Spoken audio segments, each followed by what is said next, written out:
Hey, it's Kisha here with Defending the Early Years podcast. We'll be focusing on amplifying the voices of early childhood educators, advocates, and all of those who love children.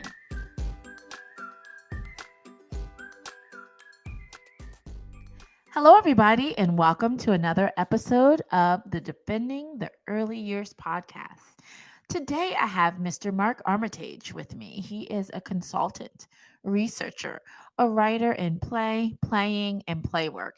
He has been a professional play worker for a long time, and has been freelance since 1989. He travels the world speaking. In fact, I got to meet Mr. Marc when he came to the US. I don't know, that was about 9 years ago, maybe even more than that, and was so fascinated by his work. So, welcome, Marc.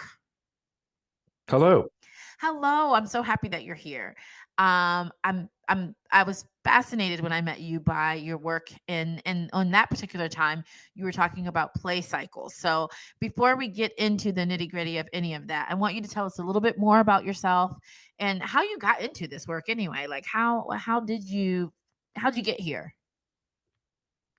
Okay. Well, I'm a British play worker, although based in Australia at the moment.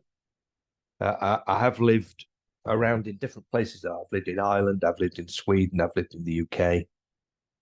Been a play worker all the time, though. And I became a play worker, like many play workers of my generation, completely by accident. We were in the middle of what we British people call the Thatcher years, where unemployment was very high, and my entire household was unemployed, and a job offer came up of a job that I didn't even really fully understand what it was, but it was a 1 year job, and I thought, right, well, I should take that because I'd be the only person bringing in a wage, and that was my first play work job, uh, way back in the early 1980s, and I'm still there now. So you found your niche. You wouldn't believe how I many did. I people. have to confess, I didn't really get what the job was Mhm. for quite a while, and in fact, it was into the fourth or fifth month when I went to a single training weekend, and it suddenly just clicked, and I thought, I get this now, and I think I knew even from then that I would likely to be sticking in this job. Wow. I was just about to say, you wouldn't believe how many people that I interview who are really passionate and deep in this work who have the same sort of starting story where they're like, oh, it's by accident. I didn't know I'd be interested in it. And I started the job and whoa, look at me now. I love this work. This is where I was born to be. So it's really interesting how we kind of stumble into this passionate work.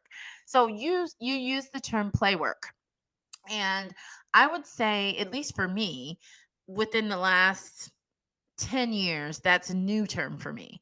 Um, and I wonder how many of our listeners that's either a foreign term or a new term that they're just hearing or have never heard. So, can you tell us, as you figured out what it meant to be a play worker, can you share with us what does it mean to be a play worker? Yeah, sure. It actually means two different things. On the one hand, it's a profession. There are, we estimate, more than 50,000 professional play workers around the world, including in the United States. And it's a profession in the sense that you can also do professional qualifications as well as technical qualifications. You can do a bachelor's degree in play work, a master's degree, a PhD route. We've had professors, we've had textbooks with all that kind of thing. So in that respect, it's a professional group, but it's also a very specific way of working. So it's an approach to working with children and young people, which is very different to many other professions. One of the obvious differences between play work and other professions is that we don't particularly have any outcome. We don't have any list of things that we're trying to achieve.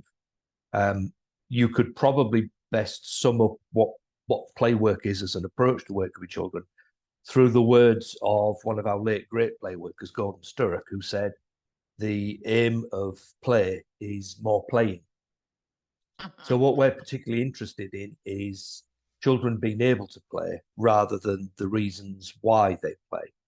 But that puts us in a bit of a unique position because, unlike other professions, we don't have an agenda-led perspective. It means that we can actually work with pretty much anybody that's got an interest in children, young people, and their playing. Wow. And what was it about that first training that kind of sparked you, that made you get it? What was that? Do you remember what that aha was? I do. It was a training weekend that was a very broad weekend in terms of playwork skills, playwork practice. But I suddenly started to pay more attention to how the trainer was doing what he was doing rather than what he was doing, if you see what I mean. And I suddenly started to realize that there was an awful lot going on in the background that was being done that you weren't supposed to see. And that fascinated me because I suddenly realized that it was like facilitation with a capital F. And when you linked that together with the idea that we play workers have that nobody needs to teach children how to play, nobody needs to tell children to play, it's innate, it's something that they do. But the circumstances have to be right for that. And what I realized on this training course was that you had to put some effort into making the conditions right in order for that spontaneous kind of free-flowing play to happen. That's what fascinated me. Yes. Wow. Setting that environment. And you said, I believe at the beginning, you said the M for more play. Would you say that your role as a play worker is to do all that you can to kind of um, set the tone to keep the play going? And if so, what does No, that look like? no, because No. with play workers get very twitchy when people start to talk about direction of play, control of play, even in light hands-off involvement in play. That's not something that play workers are generally very keen on. We much prefer to be in the background. We like the idea that you've got to create a space that's full of possibilities. So there's an adult role there in terms of creating the space. But once play begins, our job is to keep away and to just ensure that the play process can keep going. So if anything gets in the way of the play process, then that's our role And yes, and that's to what I was jump in and get referring that to. back on track.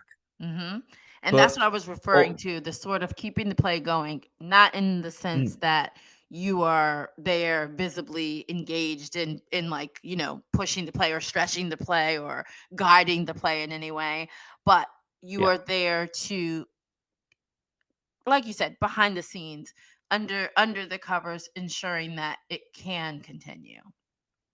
yeah. I'll give you a practical example of that. One of the real life examples I use on one of the professional development courses I do describes watching a group of children who were they were creating a wedding. So they'd collected material and ribbon to make clothes and dresses and things out of, but they suddenly realized that they were having a problem because they couldn't cut the material. The blades that they had weren't good enough for cutting this material. Until suddenly one of the kids turned around behind them and said, "Oh, look, there's a pair of scissors."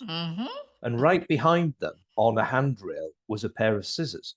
But it wasn't just a pair of scissors, it was a pair of dressmaker's scissors. So long blade, etc., and which made it much easier for them to cut the material. Because at no time did these kids ever question where those scissors came from, because one of the play workers had put them there without the kids knowing. They just literally noticed the fact that they were struggling cutting this material, went to get the pair of scissors, and sneakily left it behind them in a place where they knew they'd be able to find it. That's the kind of involvement we do in a playwork context. Our interventions are almost always done with no eye contact, no verbal contact, and no physical contact. Yes. And I 100% am on board with that. And I think that the play that comes out of that is the richest, most authentic play, because it's not performative. They're not feeling as if they're being watched, or that there's some agenda or some goal that they have to meet. So I've witnessed play that is kind of like facilitated from within, like what you just said, like behind the scenes, they don't even know they needed something, it appeared, or I've observed something for weeks and I made sure that the space was available. An example would be that my children have been really building huge structures all over the classroom with large blocks. And in observing that for a long stretch of time, I have maybe moved a gigantic shelf that had been in their way over and over again, or made sure that the blocks were in a more accessible position so that they can get to all the blocks that they need. So, kind of facilitating sometimes when they're not there and sometimes in the midst. But I agree, without that interruption or obviousness that I'm involved at all. And the shift between their engagement with each other changes when the adult is not, I guess, like in the way of that authentic relationship that develops. Yeah, I agree. It's effectively saying that we're giving children an opportunity to play in the way that they would be playing if we weren't there. Mm-hmm. That's Yes. that's I think where the authentic bit comes in. It's as close to real life as you can think of, because it's an uncomfortable thing to acknowledge sometimes. But if we're working in an institutionalized context like a kindergarten or an early year setting, or even a primary school or an after school type thing, our children generally are not choosing to come to us. They're not coming to us by choice. They get sent, and they can't leave if they wanted to until the nominated person comes and picks them up. And so in that respect, there are always going to be adults around in that kind of context and in an environment that in some respects is quite artificial. And that's where the idea of producing a space in which children don't need adults can Mm-hmm. sometimes be a difficult one for people like childcare people, early years people to get, because of the fact that we're there. So how do you actually manage to disappear when you're physically there? Mm-hmm. Yep. And it does take skill, though. It really does take skill to like position yourself in places that are not intrusive, to design environments. I mean, I remember in my last program, we let the grass grow tall. We planted bushes on purpose. We designed, when other programs are trying to design spaces so that children have nowhere to go, that they can't like be really on top of them, we were designing spaces where the children could go and feel left alone, kind of feel unwatched. So I think that sometimes it's even in the design, not sometimes, all the time, it's even in the physical design of the environment or the play space, how the children feel with the eyes of adults and the presence of adults.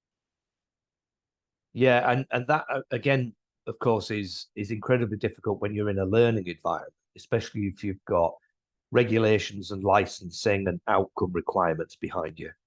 Because even doing things like organizing our spaces into learning stations or areas is incredibly Hmm. artificial. Hmm. No child goes around their own play space and say, well, I think I'll set this corner up as a place for language, and I'll do this here for arts and crafts. They don't organize their own space. And so when we do that for purposes of driving learning outcomes, we're increasing the artificiality in a space like that. Absolutely. And some of the spaces that I have observed that play workers are usually working in are what we call, I don't know if you call it the same thing, but we call adventure playgrounds. Yep. And that is more in line with what you would see an environment be that a child would set up. I know that in my own childhood, when we were wild and free and playing in the creek and playing in the forest, we got a majority of our materials from somebody else's trash, things that people were discarding, bits from nature, things from our households that we asked our parents if we could have, or I don't know how we came upon hammers and nails and things, but we had all those things. We had mattresses and logs, and I don't know where we got a lot of this stuff from, but we had the most random materials, and there was order, but it was not adult order. It was true child order. We built structures and tree houses and all of these things. So I have seen more and more of these play spaces popping up. And the beauty of it is the information is getting to parents that this type of play is important for young children. So, how would you encourage a family or an organization or a program to add more authentic play for young children in their environment? And like you said, there are licensing standards and requirements that programs have, but do you think that programs that have that structure can still offer children any sort of freedom, any sort of closeness to authentic childhood? Yeah, I think there's a couple of different threads there. For one, the adventure playground movement that you were talking about, thanks to quite a small but really dedicated group of people in the United States, the adventure playground movement has literally exploded since the 1990s. Playwork and adventure playgrounds existed in the United States in the 1970s, but didn't really survive very well. But this group of people have returned playwork and adventure playgrounds to the US in such a way that I think we went from something like 2 or 3 adventure playgrounds in the 1990s to there being more than a dozen around the country now. And some of those adventure playgrounds are world renowned because they're quite unique spaces, but still sharing that general kind of core of playwork practice. So the adventure playground movement is doing great guns in the US at the moment. There is a slight bit of conflict between the adventure playground movement and some other kind of institutionalized settings in terms of the kind of materials that you were talking about, for example, because in a playwork context, we have a very, very specific view of what loose parts are. And loose parts in a playwork context are not necessarily the same as loose parts in, for example, an early years context in the US. And that's largely because there's two very different traditions of loose parts, one of which is based on something called the discovery movement of education, which started in the United States in the 1960s. And some of the key names in loose parts, like Simon Nicholson, like Simon Peppard, for example, were all part of that discovery movement. And that is something that was very influential within the elementary and secondary schools within the US, but not necessarily within the kindergarten and early years. And so there's developed this very different tradition of what loose parts means. In an early years context in the US, loose parts quite often means nice, neat, tidied little resources in wicker baskets or in stacker boxes. And in a playwork context, that is most definitely not what loose parts are, because they're more the kind of things that you talked about, like the junk and throwaway type things. And I think the way I tried to explain that to people, I think, is to say, if you've got what you think are loose parts, but you're using them in exactly the same way that you would use materials that you buy out of an educational catalogue, then you're doing it wrong, because loose parts is not about the objects themselves. It's about the philosophy behind them, and it's about how you use them. As for the parental bit and the pressures that we get from things like licensing, I do constantly get American providers saying to me, licensing is saying this, how do we deal with this, how do we deal with that, etc. And I do tend to have a very common answer, which sounds very glib and very easy to slip off the tongue, but at the root of it is something which is quite important. And that's the word no. That if licensing people start turning around to us and says, you must do this and you must do it this way, the obvious answer to us is to say, why? Yeah. Why do I need to do it like that? What is the effect of doing it like that? And I don't like that. I'm going to do this instead. But as well as saying, I'm going to do this instead, we need to say why. I'm going to do this because.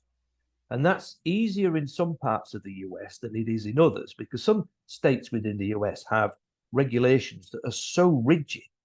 It provides an environment that I personally would never work in. But at least in most cases, if we turn around and make a good case and say, I'm going to do this like this because this, then even the most hardened inspector is going to listen to what we're saying.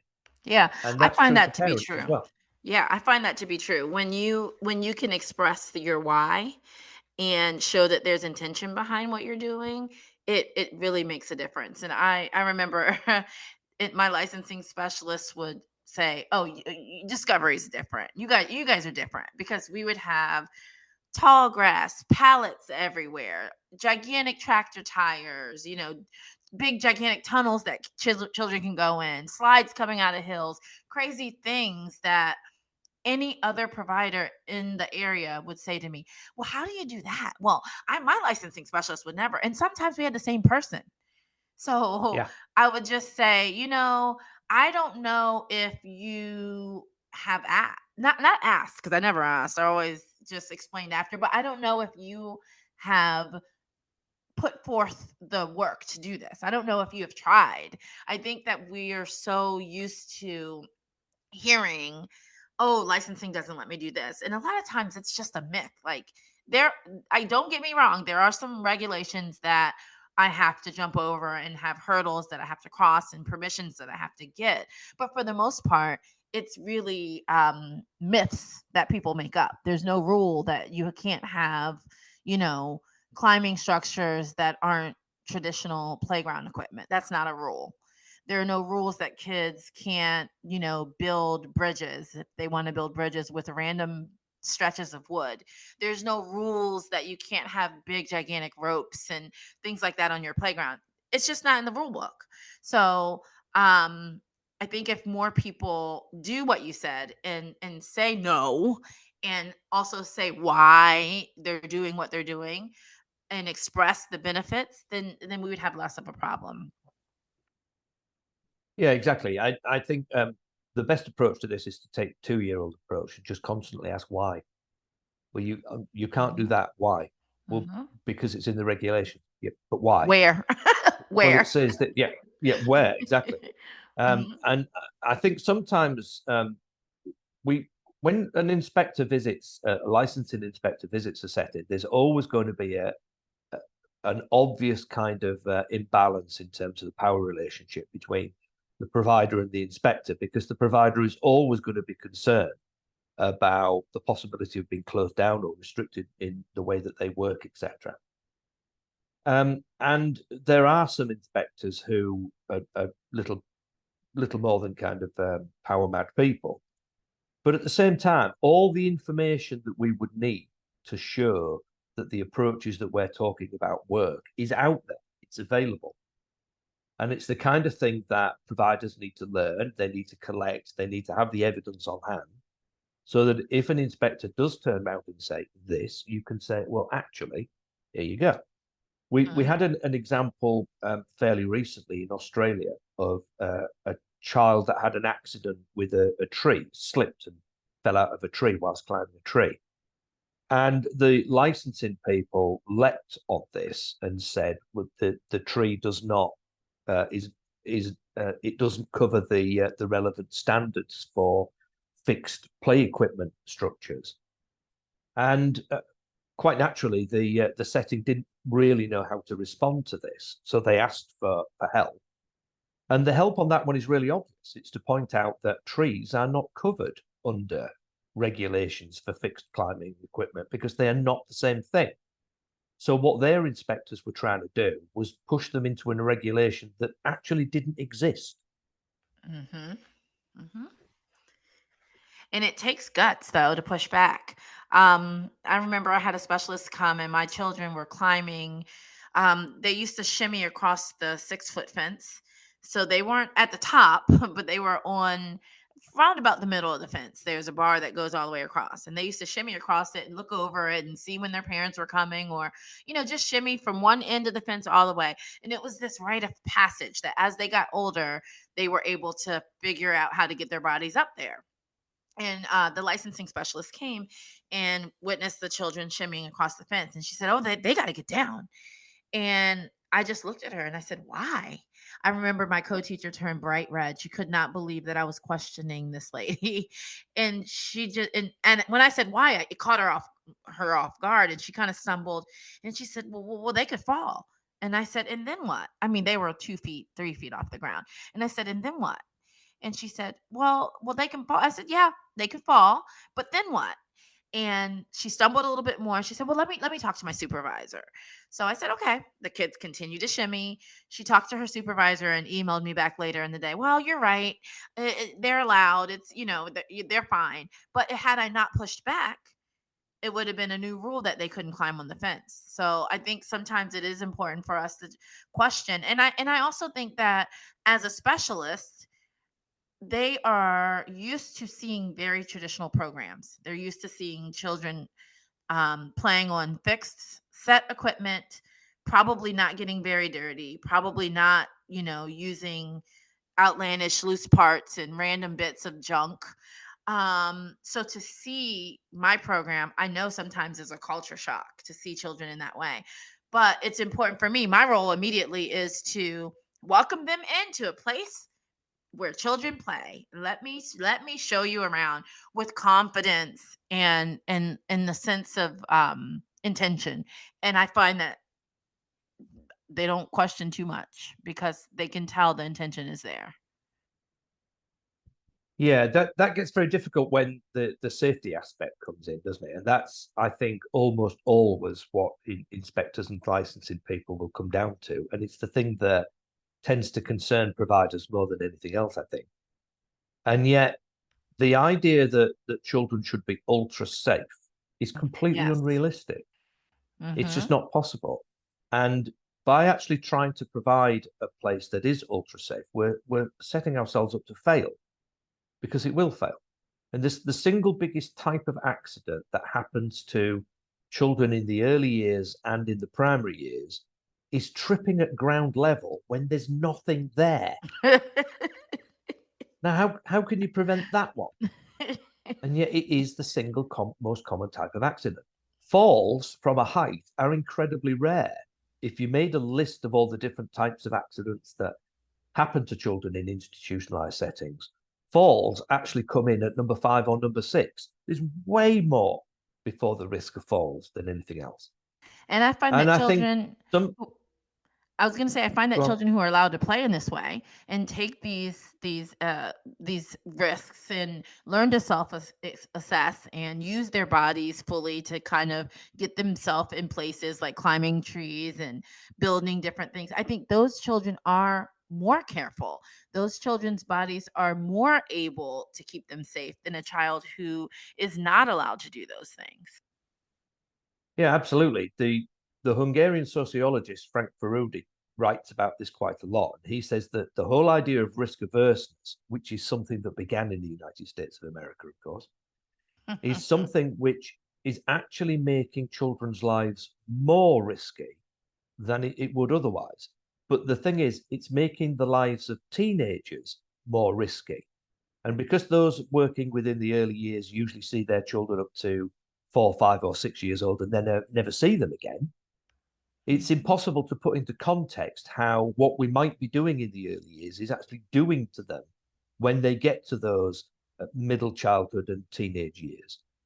And yet, excuse me, even when it comes to simple things about not being able to readjust your balance system and your center of balance by climbing heights and being above the ground, and also by being able to run fast and change direction rapidly.